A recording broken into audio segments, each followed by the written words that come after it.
I may not be driving the fanciest car, but I got a decent car that gets me from A to B. That's the gap in the gain. And I truly believe that this is a big factor in suicide. I want you to think about that for just a moment, because anytime you've been depressed, anytime you've been down, anytime that you've just been feeling like you're slogging through mud every day, most of the time you're looking at the gap, not at the gain. You're looking at what you don't have versus what you do have. And this is a perfect time of year to have this conversation, because when we do have this conversation, we can shift out of survival state back into executive state. Because when you're in gratitude, your brain cannot also be in survival state. The brain doesn't allow it. When you're in curiosity, you cannot be in survival state. Your brain doesn't allow it. It's neuroscience. It's proven. It's Mother Nature. Again, don't fight against Mother Nature. You'll lose every time. San Diego 911 emergency. You need to come right away. There's a man with a gun and it's loaded. Receiving emergency signal from 4 George 1141. Got a white female down. We need paramedics closely. All available units will code that way.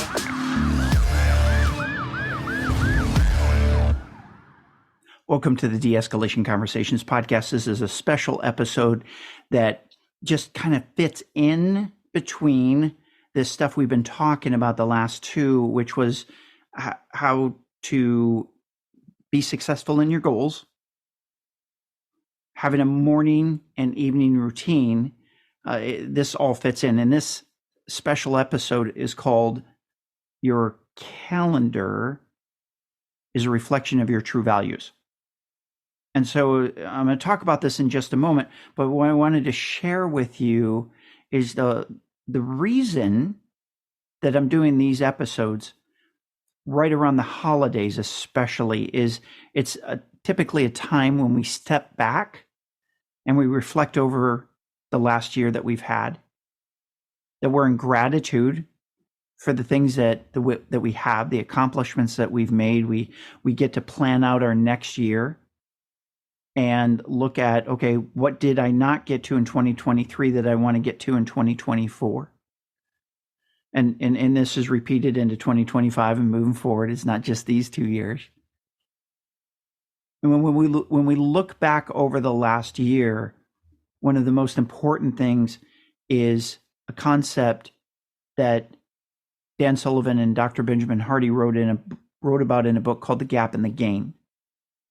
And the real quick, almost 30-second synopsis is, if you start out in the morning, you look at the horizon and go, I'm going to hike to the horizon. And you walk all day, you hike all day, you're working hard all day, and you get to the end of the day and the horizon doesn't look any closer. And you go, look at the big gap between me and where I wanted to be and where I am. And that's the gap. The gain, and you absolutely need to do this, is you need to turn around and look back and look how far you've come. And oftentimes that's a lot more clear how far ahead we are versus where we were before. Yeah, we may not have reached our goal. We may not have reached the pinnacle of our success. We may not have gotten to exactly where we had planned on because we got diverted along the way. And maybe that diversion is a really good thing. Maybe that journey is so rewarding. But if we only look at the gap, it's going to be depressing. And I honestly, truly feel that this whole concept of the gap and the gain, looking at what's missing versus what we have, the gap of what we didn't get done, what we procrastinated, what we failed to do, what we tried but didn't accomplish, versus looking back and going, this is what we did accomplish, this is what we have. These are the blessings in my life that are real. I may not be driving the fanciest car, but I got a decent car that gets me from A to B. That's the gap in the gain. And I truly believe that this is a big factor in suicide. I want you to think about that for just a moment, because anytime you've been depressed, anytime you've been down, anytime that you've just been feeling like you're slogging through mud every day, most of the time you're looking at the gap, not at the gain. You're looking at what you don't have versus what you do have. And this is a perfect time of year to have this conversation, because when we do have this conversation, we can shift out of survival state back into executive state. Because when you're in gratitude, your brain cannot also be in survival state. The brain doesn't allow it. When you're in curiosity, you cannot be in survival state. Your brain doesn't allow it. It's neuroscience. It's proven. It's Mother Nature. Again, don't fight against Mother Nature. You'll lose every time. So as we launch into this episode, what I want you to think about is that framework as we talk about how do you use your calendar to live your best life possible. It's really what this episode is about. I hope you enjoy.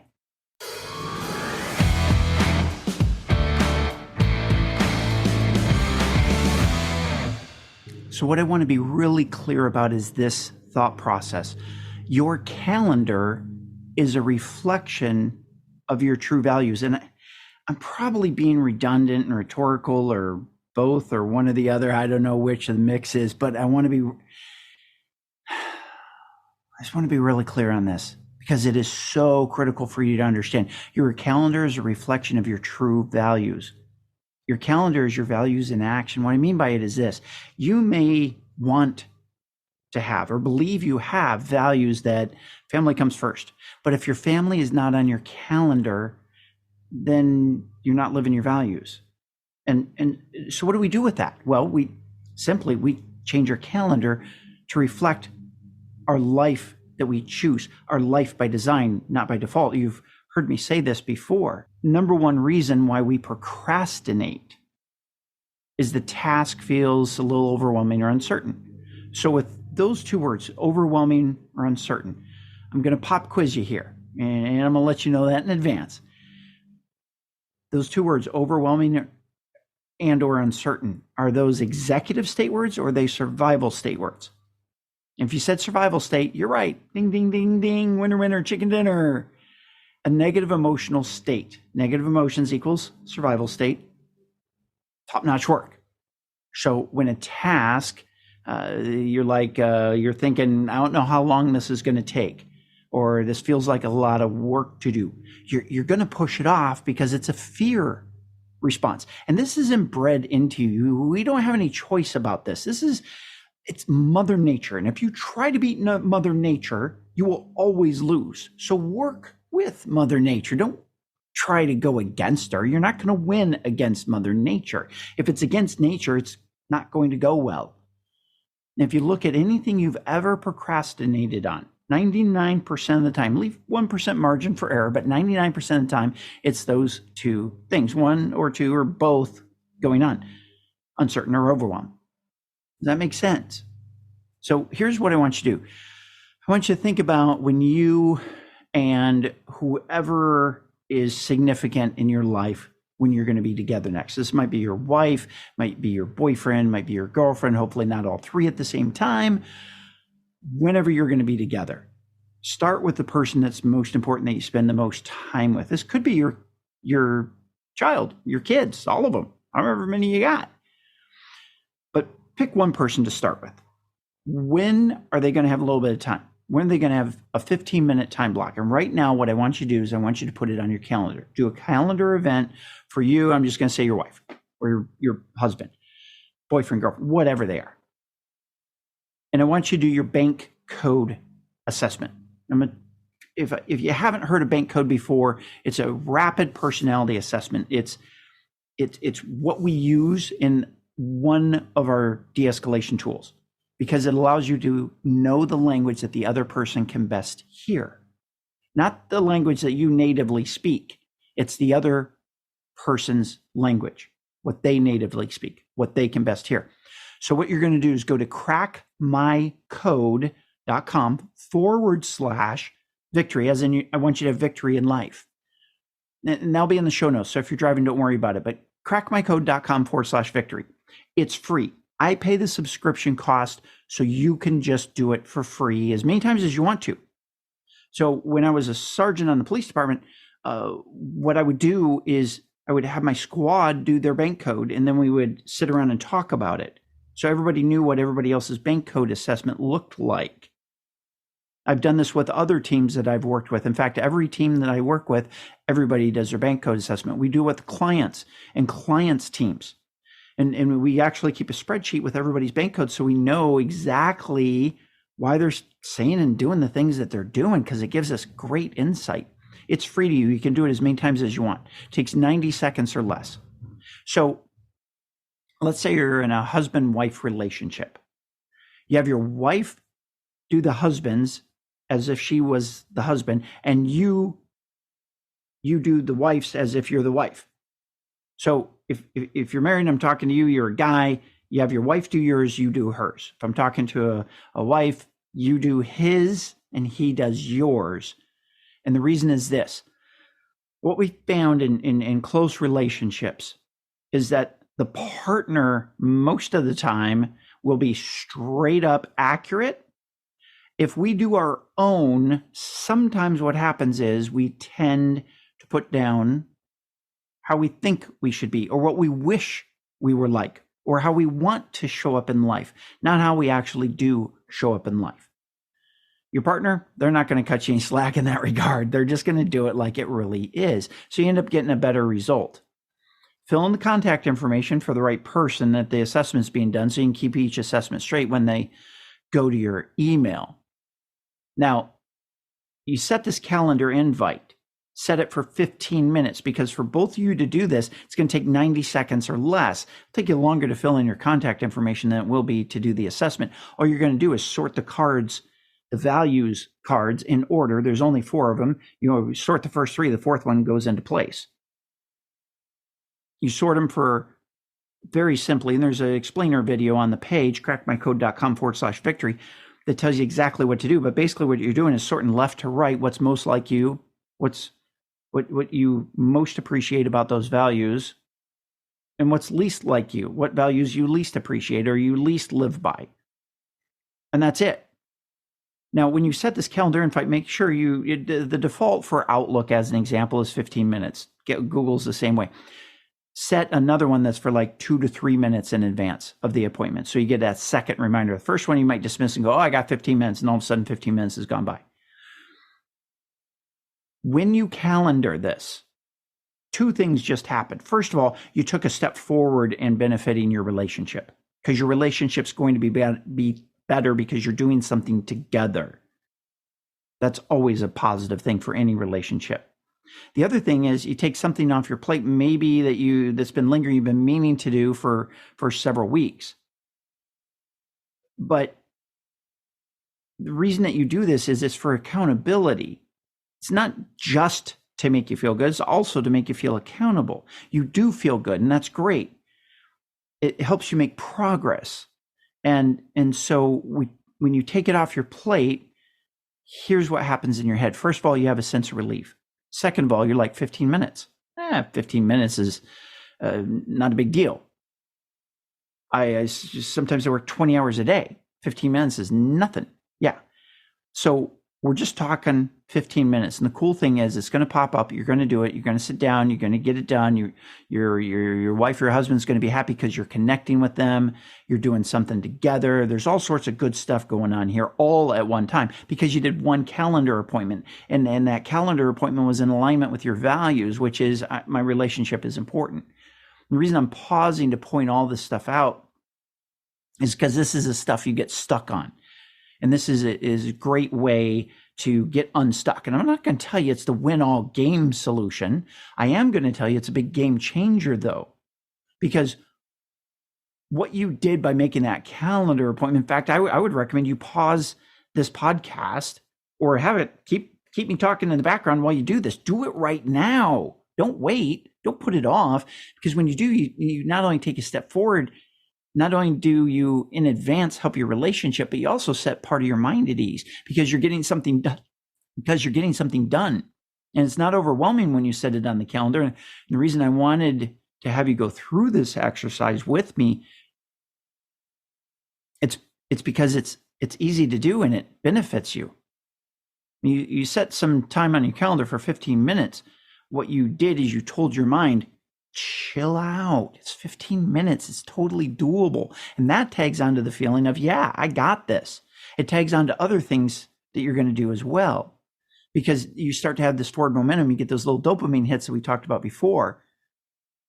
And this also helps you to not procrastinate. This helps you in so many different ways. It helps you live your values. It helps you not procrastinate, which automatically all of that makes you feel better because you're more satisfied in life.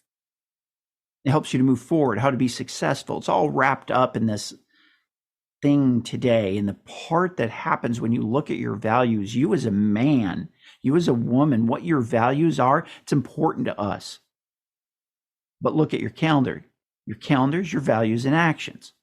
Again, think about that for a second. What goes on your calendar is what you say you value. You look at your calendar and you go, well, there's stuff on there that maybe I don't value.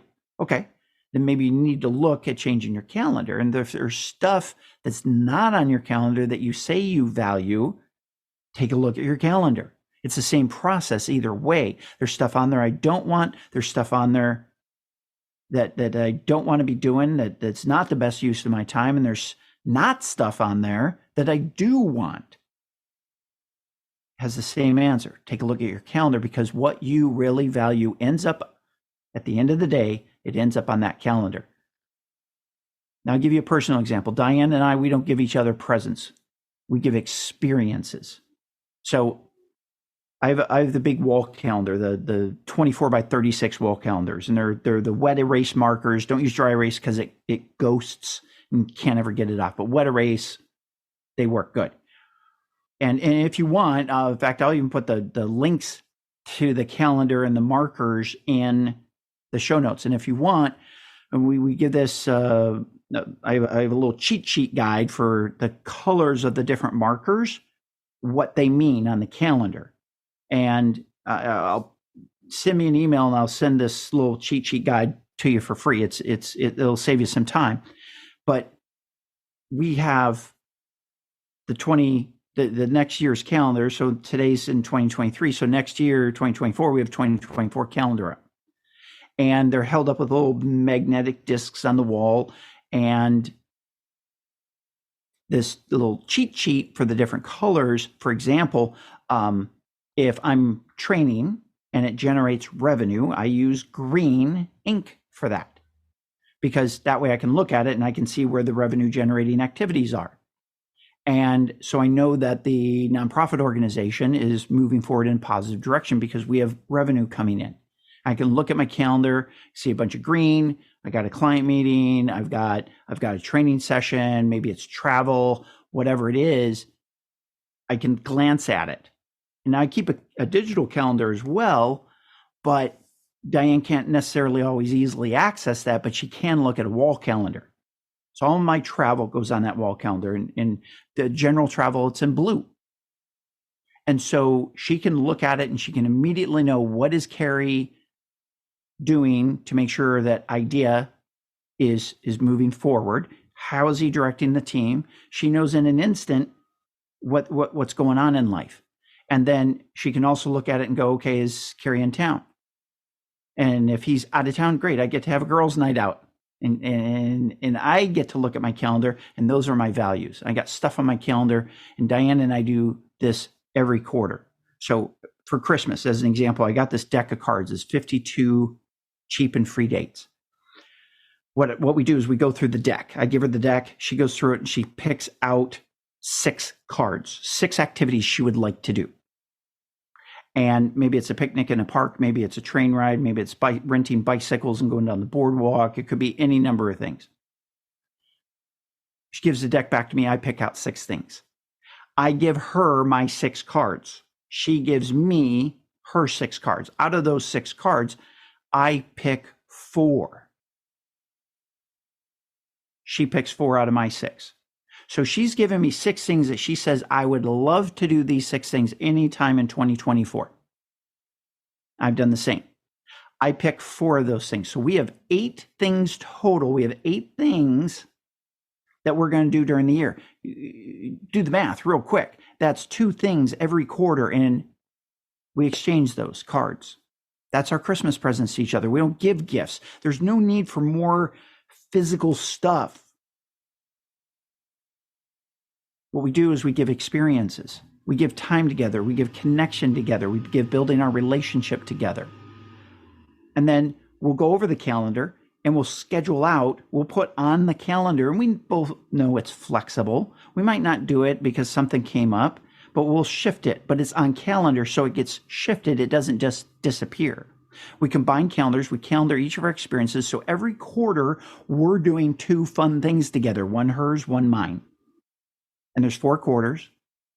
So there's 4 for each of us for activities, 4 experiences. My number 1 value is my family, family first. And I make sure that those experiences go on the calendar first. Kids' first day of school. For us, it's the grandkids because our kids are growing. Grandkids' first day of school. We want to be able to support and join in, if at all possible, spring break experiences that we give each other for Christmas. Very first thing that goes on my 2024 calendar is my family stuff. Then my conferences, my trainings go on after that. Sometimes that means a conference I really want to go to, we've got to do some negotiation. Hey, it's the grandkids' first day of school. Are you going to be here? Can you go to this? If I go to this conference, how you feel about that? And we figure out what best works. Now, what we did with the BANKcode assessment, we told your brain it's totally doable in 15 minutes. And it is. That relieves the fear center of your brain. It gets you moving forward. I hope this kind of wraps up this whole living your life by design begins with what you put on your calendar. And if what's on your calendar is not the best use of your time, it's not the stuff you want to do, then change it. You have control over your life. You might go, Kerry, I feel like I don't have control over my life. Then we need to have a deeper conversation, because ultimately you do. You just don't feel like it right now. And we can fix that. We can shift that.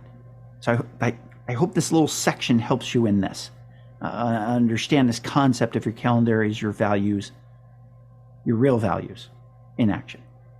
I hope you found a lot of great value in this episode of the De-Escalation Conversations podcast. Please be sure to go out to our website, theidea.world, THEIDEA.world. On that website, just click on the link that resonates with you most. If you're a K-12 educator, if you're a firefighter, medical services, law enforcement, flight attendants, whatever industry you're in, we have specialized training for you. So check that training out, because literally it can save your life, it can save your relationship, it can save your career. So check out theidea.world. I'll look forward to seeing you soon. Take care.